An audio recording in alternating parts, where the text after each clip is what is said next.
¿Qué tal? Buen día. El día de hoy les presentaré el tratamiento médico del cáncer de colon de la materia clínica quirúrgica de la Universidad de Guadalajara, del Centro Universitario de la Costa en la carrera de médico cirujano y partero. Mi nombre es Villalobos Campos Cristina Aurora y comencemos con este tema interesante. Muy bien.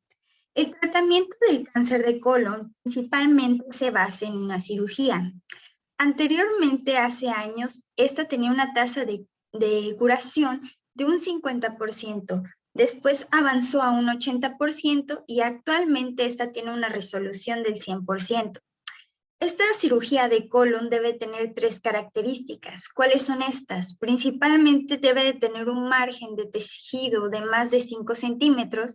Además, deben abarcarse también los ganglios, una linfadectomía amplia. ¿Qué quiere decir esto? Se deben retirar todos los ganglios. Y bueno, ya si hay alguna infiltración a otros órganos, pues se tiene que hacer una resección ya en bloque.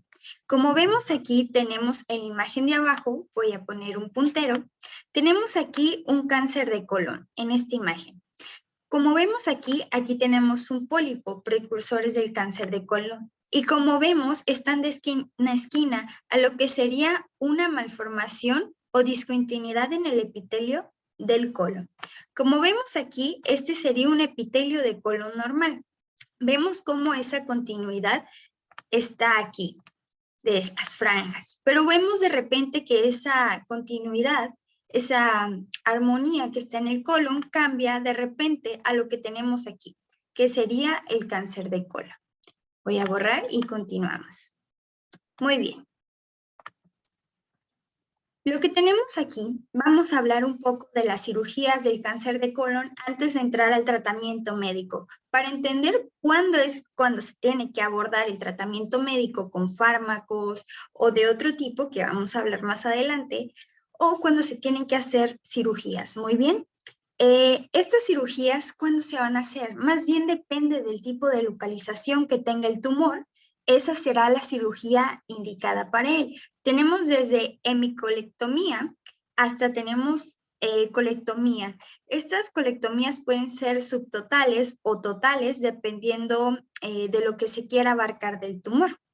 Ahí tenemos unas imágenes, por ejemplo, las hemicolectomía izquierda, hemicolectomía derecha. Vemos eso morado, lo que se tiene que retirar. Tenemos en la imagen, eso que se ve más oscuro es lo que se tiene que retirar en la imagen que se ve de morado. Entonces, continuando. Tenemos normalmente que tratar y abarcar lo que sería una anastomosis directa. ¿Qué es anastomosis? Más bien se recorta parte del intestino, como vemos aquí. Se recortan estas partes que, digamos, por ejemplo, en medio de esto había el tumor o el cáncer, se recorta esa sección y se une, ¿no?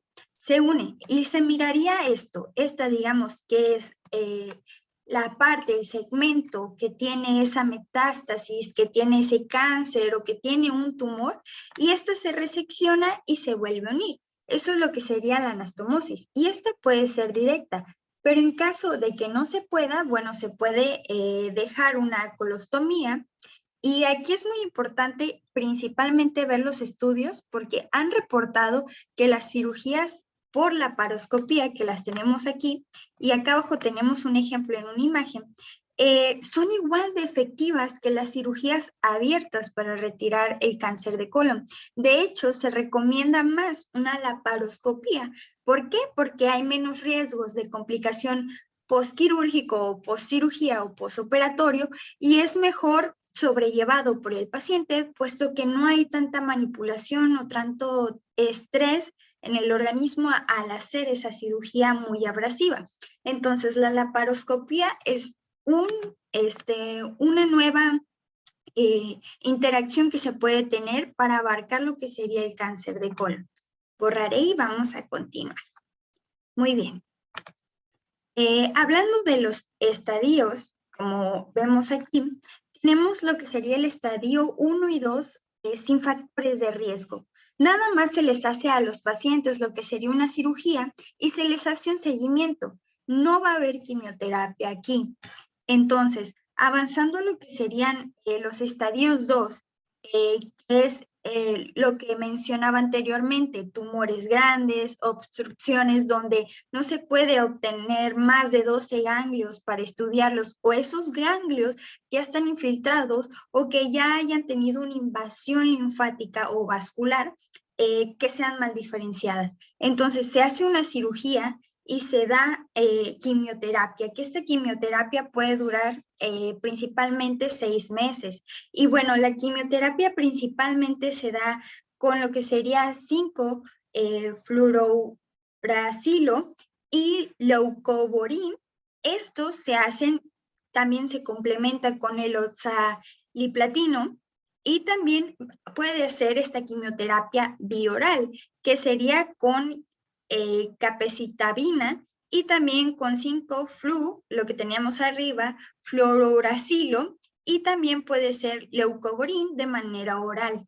Pero principalmente, como vemos aquí, tenemos dos, capecitabina, lo que sería oral, y 5 fluorouracilo y leucovorin, que serían de manera oral, y la que sería más oxaliplatino, esta ya sería una quimioterapia como tal, que no es de manera oral.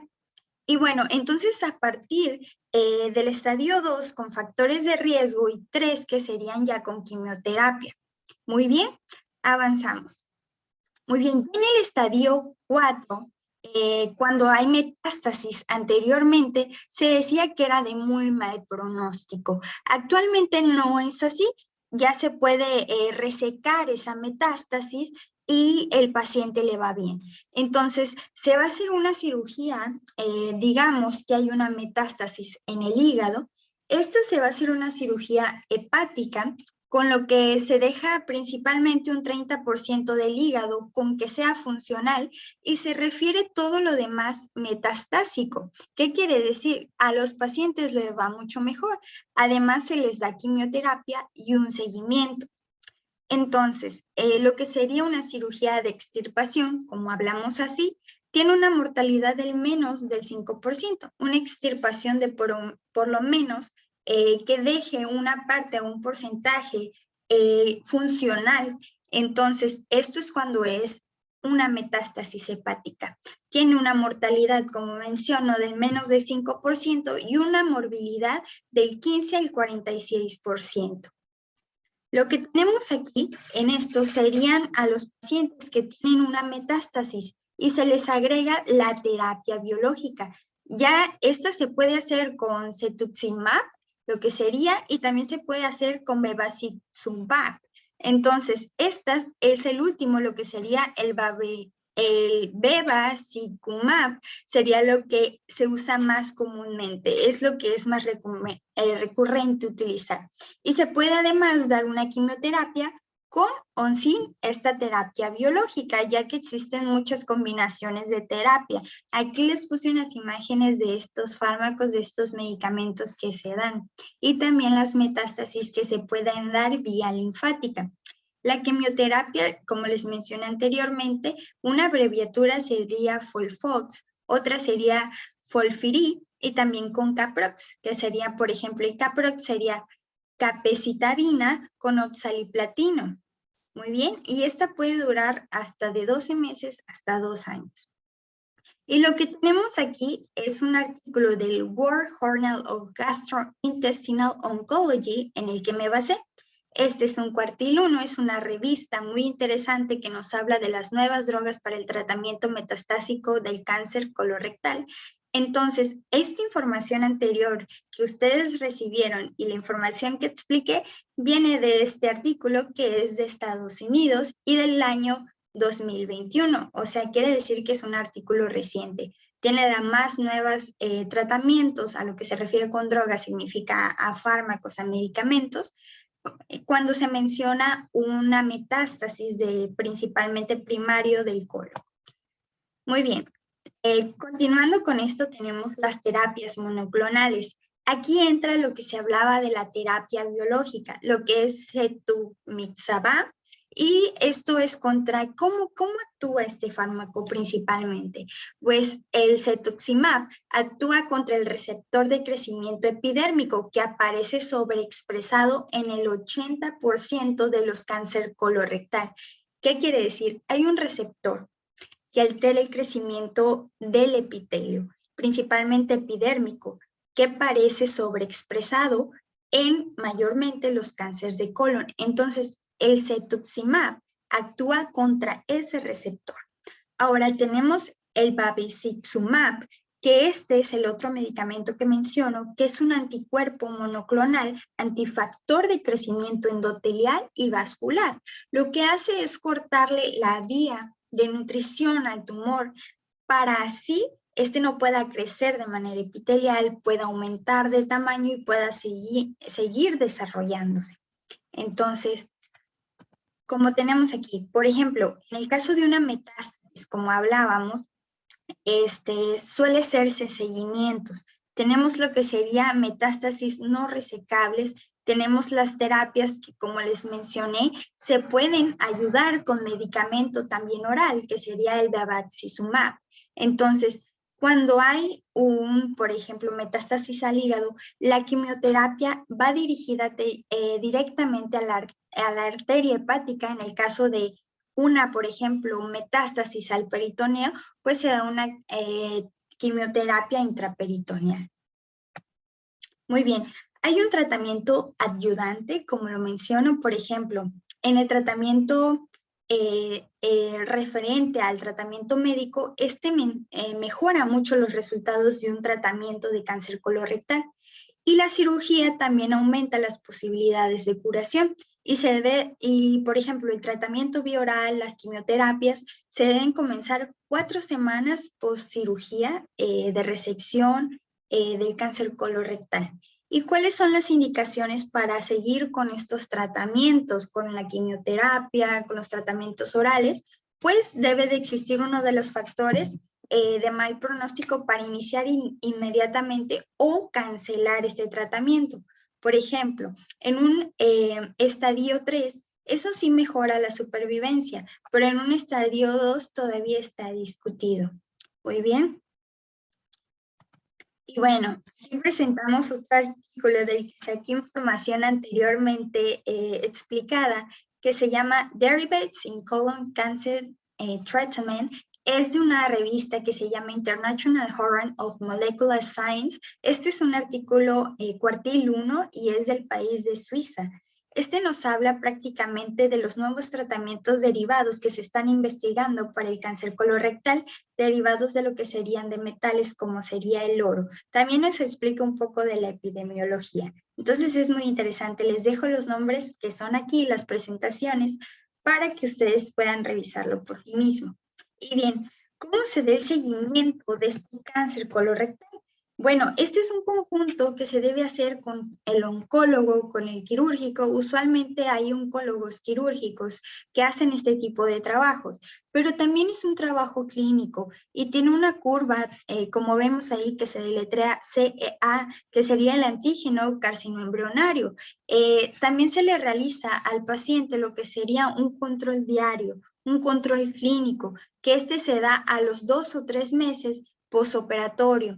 Entonces, la endoscopía y la colonoscopía debe realizarse al año de haber sido operado o haber tenido la cirugía, y esta cirugía debe haber pasado por un año para que se encuentren las condiciones óptimas en el organismo para tener esa invasión. Y ya después de al año tener estas colonoscopías y endoscopías de seguimiento, de control, ya se puede repetir cada 2 años como seguimiento y como prevención de alguna recidiva. Entonces, el resto del seguimiento y la paraclínica, pues ya se va a encargar dependiendo lo que sería la presentación clínica del tumor y los valores del antígeno que sería carcinoembrionario. Entonces, si la recidiva, principalmente la recidiva del cáncer del colon, se ve frecuentemente antes de los 2 años.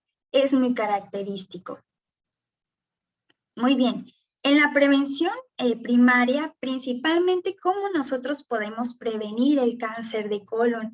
Ya vimos cómo es, ya vimos los tratamientos orales y vimos los tratamientos quirúrgicos, que son los principales, pero que se apoyan post cirugía con los tratamientos médicos, que serían medicamentos, fármacos, quimioterapias. Entonces, ¿cuál sería la prevención que nosotros podemos hacer para evitar el cáncer de colon o por lo menos disminuir las posibilidades, los factores de riesgo? Entonces, estos serían aumentar los suplementos en fibra, aumentar el consumo de frutas y vegetales, tener un uso de vitaminas antioxidantes y bueno, también los programas de screening disminuyen la mortalidad. ¿Qué es estos programas de screening? Estos programas nos ayudan a detectar, a explorar y tener una recurrencia con nuestro médico, principalmente cuando ya se tiene una edad de mayor de 50 años o también cuando existen factores de riesgo como antecedentes personales patológicos o antecedentes heredofamiliares que tengan la recidiva o que tengan antecedentes de padecer algún familiar, algún cáncer principalmente de colon y también colorectal. Entonces, también se debe tener en cuenta la edad de comienzo y los medios de diagnóstico. No se va a tratar igual o no va a tener el mismo impacto un cáncer de colon que comienza en una persona de 20 años a la que comienza en una persona de 60 años. También hay que tener en cuenta que ya tenemos más medios de diagnóstico y que podemos actuar de manera temprana ante ellos. También se debe clasificar el riesgo que tienen los pacientes, como los antecedentes personales que les menciono y los antecedentes heredofamiliares. Les digo, hay nuevas técnicas como lo que sería la colonoscopia virtual o detecciones de mutaciones específicas para el cáncer de colon. Muy bien. Ok, aquí lo que tenemos sería un esquema de cómo podemos tener este cáncer de colon. Entonces, ¿cómo podemos identificar? Bueno, voy a poner un puntero. Por ejemplo, teníamos lo que sería el cáncer colorectal. Entonces, si tenemos síntomas, digámoslo así, no tenemos síntomas. Es un paciente sin síntomas. Pondré un color rojo para que se note más. No tiene síntomas el paciente, pero tiene riesgo. Muy bien. Este riesgo será aumentado si el paciente tiene antecedentes, ya sea familiares o personales, ¿ok? Ahora, si el paciente tiene un riesgo normal, lo que sería, por ejemplo, la edad, este riesgo, por ejemplo, es menor si tiene menor de 50 años, pero si este paciente tiene mayor de 50 años, ya se le debería hacer un test. ¿Cuál es ese test? El FECATEX, que sería detectar sangre oculta en las heces. Por ejemplo, si sale cuando ya la persona es mayor de 50 años y tiene algún antecedente familiar o personal, principalmente ya tener la edad de mayor de 50 años ya podría ser un factor de riesgo. Pero si este test, que sería para detectar si hay sangre oculta en las heces, da negativo, de todos modos sería importante repetir el estudio cada 2 años. Pero si este estudio sale positivo, es importante continuar con el seguimiento de una colonoscopía. Ahora, si el paciente, como les decía, tiene riesgos, no tiene síntomas, pero tiene un riesgo, ya sea por antecedentes familiares o personales, ya sea por un adenoma, el síndrome de Crohn, antecedentes genéticos o adenomas, como les digo, se deben de hacer test genéticos, pero al final terminarán también con el seguimiento de una colonoscopía para tener una manera visual de lo que se puede tener. Algún pólipo, actuar de manera temprana si ya se tiene un cáncer avanzado. Ahora, vamos a resaltar que, por ejemplo, cuando ya se presentan síntomas, digamos, se presenta un paciente, pero este ya tiene una sintomatología, es importante en primera línea hacer una colonoscopía. Antes de hacer una colonoscopía, se hace una historia clínica para detectar si los síntomas corresponden a lo que sería un cáncer colorectal o que nos orienten a que el paciente puede tener una patología referente a esto, o que puede tener algún padecimiento que pueda ser precursor para padecer cáncer de colon. Ahora, como les menciono, si el paciente tiene síntomas, es importante hacer una colonoscopía. Además, si el paciente también tiene antecedentes familiares y personales, sería bueno hacer un test genético además de la colonoscopía. Entonces, es importante esto. Voy a borrar para avanzar a la siguiente diapositiva. Espero se haya comprendido bien. Este esquema está muy gráfico, nos explica muy bien cómo abordar el cáncer colonorrectal desde que no tienen sintomatología hasta sí y cómo dar un seguimiento, qué estudios siguen. Muy bien. Bien, aquí les presento otro artículo que es de la revista de Journal of Nanotechnology. Este nos habla prácticamente de los análisis del cáncer colorectal, del funcionamiento de nanopartículas que son responsables de una nueva droga que está saliendo, principalmente con la nanotecnología, con nanopartículas que se están utilizando a base de metales, como sería principalmente el oro y el aluminio. Usualmente se utiliza más el oro. Esto nos ayuda más a tener una nueva visión. Este artículo es reciente, es del 2021 también. Esta revista es un cuartil 1, principalmente es de Reino Unido. Entonces nos habla, tiene una visión a futuro de los tratamientos. Entonces es importante considerarlo, consideré algunos puntos para esta presentación. Y otras bibliografías, además de los artículos que les presento, se utilizó también el libro de Principios de Cirugía de Schwartz. Es muy bueno, usamos lo que sería la edición número 11 o también podemos usar la 9. Utilicé las dos. Entonces, eso sería todo de mi parte. Espero se haya comprendido muy bien los temas que abordamos y muchas gracias por su tiempo y su atención. Nos vemos pronto.